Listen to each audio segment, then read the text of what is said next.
And perfect. Honey, is that...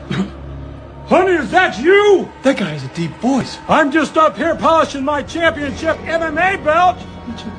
Ouch! I sure hope he's not huge. I just hit my head on the door frame again. That's the price you pay for being 6'9". Oh, and good news! I just found my brass knuckles!